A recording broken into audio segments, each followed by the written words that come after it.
Hi friends, ఈరోజు good bad ఉగ్లీ మూవీని సింపుల్గా ఎక్స్ప్లెయిన్ చేసుకోవచ్చు. ఎవరైతే మన ఛానల్ ఫస్ట్ టైం చూస్తున్నారో సబ్స్క్రైబ్ అవ్వండి. ఇక మూవీ స్టార్ట్ అవ్వడమే ఏకే పెద్ద డాన్. ఏకేని పట్టుకోవడం కోసం చాలామంది ముంబైలో తిరుగుతూ ఉంటారు. అప్పుడే ఏకే వాళ్ళ అసిస్టెంట్ అయిన బాబీ అంటే సునీల్ మినిస్టర్ దగ్గరికి వెళ్ళి ఒక లెటర్ ఏకే పంపించాడు మీకోసం అని ఒక లెటర్ అయితే ఇస్తాడు. ఆ లెటర్లో red dragon is come back అని ఉంటుంది. ఆ తర్వాత పోలీసులు మినిస్టర్ ఆర్డర్ ప్రకారం ఏకేని అరెస్ట్ చేసి జైల్లో అయితే పెడతారు.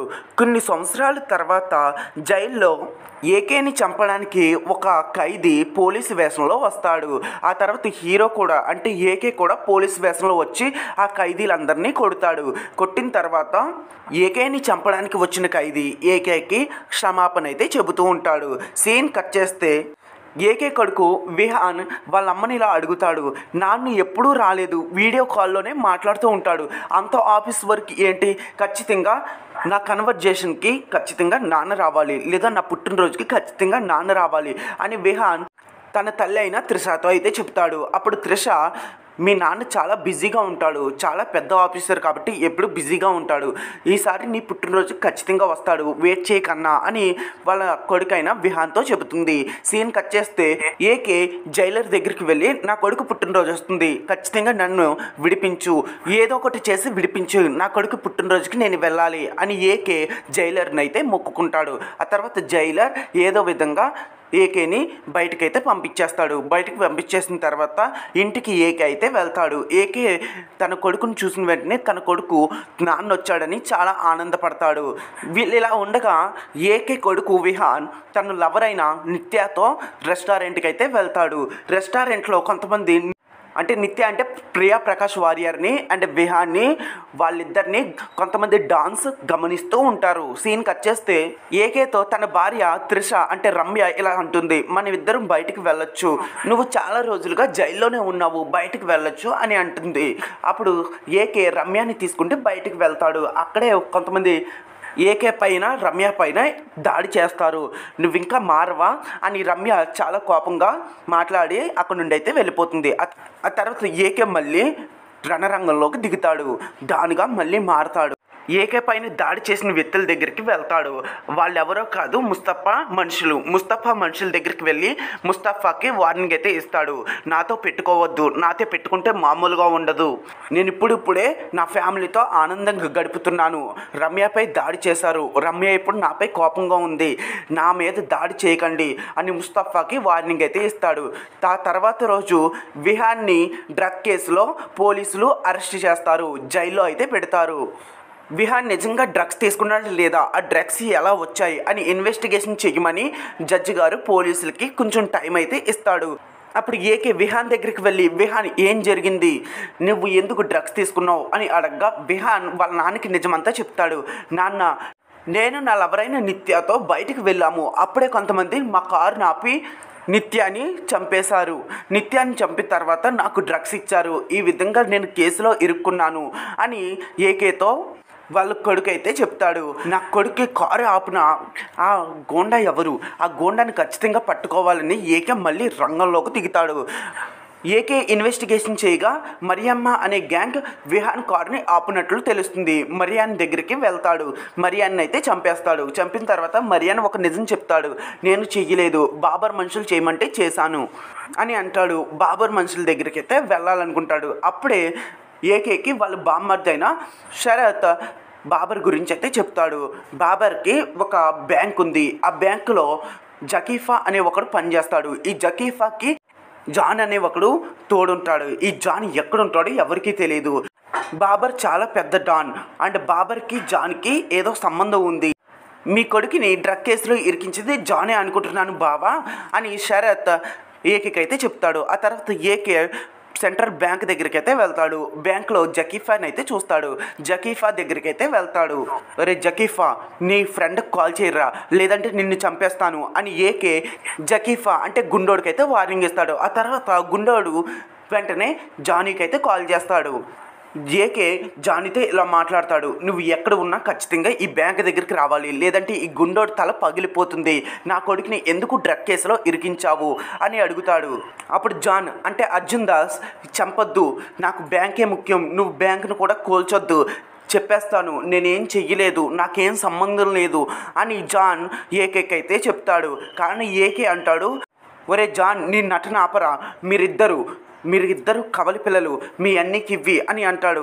అప్పుడు అర్జున్ దాస్ అనుకుంటాడు, మేమిద్దరం ఉన్నట్లు ఆ ఏకేకి ఎలా తెలిసింది, ఈ ఏకే ఎవరు అని ఆలోచిస్తాడు. ఆ తర్వాత వాళ్ళ అన్నీకైతే ఇస్తాడు.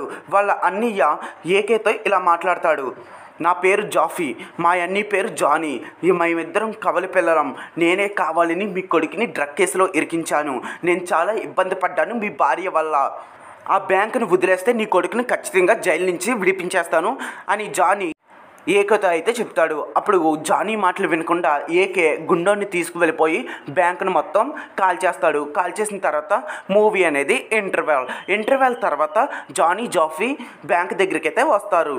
బ్యాంక్ మొత్తం కాలిపోయిందని చాలా బాధపడుతూ ఉంటారు. అప్పుడు జానీ దగ్గరికి తన బాస్ అయిన బాబర్ అయితే వస్తాడు. బాబర్ వచ్చి, నిన్ను చంపేస్తాను, నాకు ఖచ్చితంగా నా డబ్బులు నాకు కావాలి, నా బ్యాంక్ నాకు కావాలి అని వార్నింగ్ ఇచ్చి అక్కడి నుండి అయితే వెళ్ళిపోతాడు. వెళ్ళిపోయిన తర్వాత జానీకి ఏం చేయాలో తెలీదు.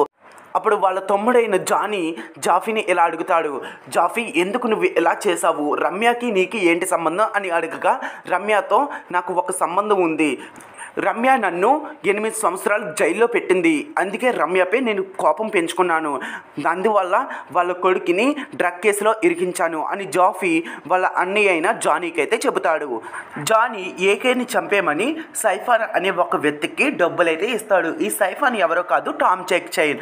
అప్పుడు ఏకే ఫోటోని సైఫాన్ అంటే టామ్ చెక్ చైన్కి జానీ అయితే చూపిస్తాడు, సైఫాన్కి అయితే చూపిస్తాడు. సైఫాన్ అప్పుడు ఏకే ఫోటోని చూడగానే, ఇతను నీకన్నా పెద్ద డాన్, ఇతను లోకల్ డాన్ కాదు, ఇతనితో పెట్టుకుంటే నా ప్రాణాలు పోతాయి, నీ డబ్బు వద్దు, నువ్వు వద్దు అని చెప్పి జానీతో సైఫాన్ డీల్ అయితే కుదుర్చుకోడు. ఆ తర్వాత జానీ ఒక ప్లాన్ వేసి నిత్య బాడీని పోలీసులకి అప్పచెప్తాడు. పోలీసులు నిత్యాన్ని చంపింది విహానే అని, విహాన్ డ్రగ్ తీసుకున్నాడని మెయిన్స్ జైలు నుంచి సెంట్రల్ జైలుకి అయితే ట్రాన్స్ఫర్ చేస్తూ ఉంటారు. ఇదే ప్రాసెస్లో జానీకి మంచి సమయం దొరుకుతుంది.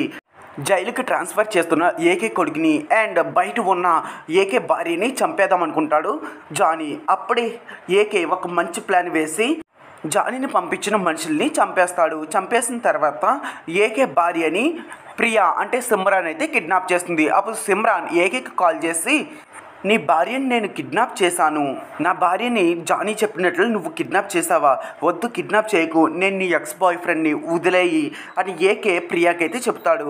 ఎక్స్ బాయ్ ఫ్రెండ్ కాబట్టి ప్రియా రమ్యని అయితే వదిలేస్తుంది. ఆ తర్వాత విహాన్ని పోలీసులు వేరే జైలుకి అయితే ట్రాన్స్ఫర్ చేస్తారు. ట్రాన్స్ఫర్ చేసిన తర్వాత విహాన్ ప్రొటెక్ట్ కోసం ఏకే ఒక మనిషిని అదే జైల్లో పెడతాడు. ఆ వ్యక్తి ఎవరో కాదు, రాజు విహాన్తో వాళ్ళ నాన్న గురించి చెబుతూ ఉంటాడు. సీన్ కట్ చేస్తే జానీ ఎక్కడ ఉన్నాడో నిజం చెప్పట్లేదని జకీఫాని ఏకే చంపేస్తాడు. చంపేసిన తర్వాత జకీఫా చనిపోతాడు. ప్రియా అయితే కాల్ చేస్తుంది ఏకేకి. ప్రియా కాల్ చేసి జానీ ఎక్కడ ఉన్నాడో చెప్తుంది. ఆ తర్వాత ఏకే జానీ జిఫీ ఒక షిప్లో ఉన్నారని ఏకేకి తెలుస్తుంది. ఆ ప్లేస్ దగ్గరికి అయితే వెళ్తారు. అక్కడే జిఫీ తన గర్ల్ ఫ్రెండ్ అయిన నిత్యతో పాటలు పాడుకుంటూ ఉంటారు. ఇక్కడ ట్విస్ట్ ఏంటంటే నిత్య విహాన్ని మోసం చేసి జిఫీతో ఆటలాడుతూ ఉంటుంది అండ్ డ్యాన్సులు వేస్తూ ఉంటుంది. నిత్య జిఫీ దగ్గర ఉండడం ఏకే చూస్తాడు. ఏకే చూసి నిత్యాని, జిఫీని, జానీని వీళ్ళ ముగ్గురిని ఒక బంగ్లాలో బంధించేస్తాడు. అప్పుడే జానీ వాళ్ళ మనుషులకు కాల్ చేసి ఎవరు లేని సమయంలో బంగ్లా దగ్గరికి వచ్చి కాపాడమంటాడు. అదే టైంకి హీరోయిన్ అంటే రమ్య నిత్య దగ్గరికి వచ్చి నా కొడుకును మోసం చేయడానికి సిగ్గు లేదా అని అంటుంది. అదే సమయానికి జానీ మనుషులు వచ్చి రమ్య చేతిపై షూట్ చేసి జానీని, జిమ్మీని, రమ్యని సంఖ్యలు విడిపించి పారిపోమంటారు. అదే టైంకి రమ్యాని కాపాడడం కోసం పోలీసులు అదే ప్లేస్ దగ్గరికి వస్తారు. ఆ తర్వాత నిత్య, జిమ్మీ, జానీ వీళ్ళ ముగ్గురు పారిపోతుండగా కావాలని నిత్యాని జానీ అయితే చంపేస్తాడు. చంపేసిన తర్వాత జిమ్మీ, జానీ ఒక కారులో పారిపోతూ ఉంటారు. ఆ విషయం తెలుసుకున్న ఏకే తన భార్య దగ్గరికి అయితే వెళ్తాడు. చెయ్యి ఎలా ఉంది అని అడుగుతాడు. అప్పుడు వాళ్ళ భార్య ఆ జిమ్మీని జానీని వదలకు, నా కొడుకుని చాలా ఇబ్బంది పెట్టారు, నన్ను కూడా షూట్ చేశారు, ఖచ్చితంగా నువ్వు పట్టుకోవాలి ఏకే, లేదంటే నీతో మాట్లాడను అని రమ్య ఏకేకి వార్నింగ్ అయితే ఇస్తుంది. అప్పుడు ఏకే రమ్య కోసం జానీని జిమ్మీని పట్టుకోవడం కోసం హంట మొదలు పెడతాడు. ఆ తర్వాత వాళ్ళిద్దరూ ఒక ప్లేస్లో ఉన్నారని తెలుస్తుంది.